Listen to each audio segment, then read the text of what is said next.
Sa Bacolod City, bag sang isa ka babaye nga nagakatulog sa sulod sang iya nga salakyan, gintaban sang gabunan nga kawatan. Sospek arestado. Yaring balita nga ton gintutuka.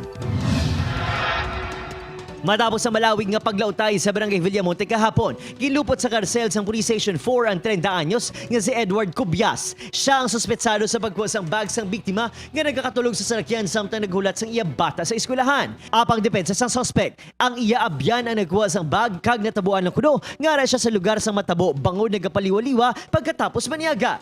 Kagang nakita man sang tagiya sang bag to nga na hindi ako nakuha. Kag nakita man ko sino nakuha. Tingnan mo na yung kinahambal, haw. Amo na ganit butigon na ng kuha na mo tagiya ko na no.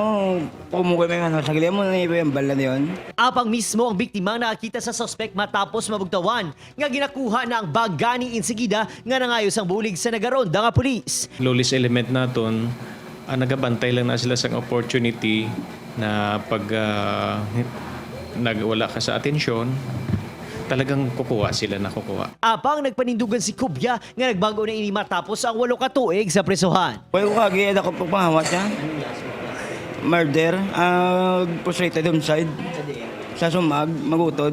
Nabalik man sa tag-iyang niya signature bag nga nagabalor sang 20,000 pesos, kwarta kag iban pang nga mga unod sini.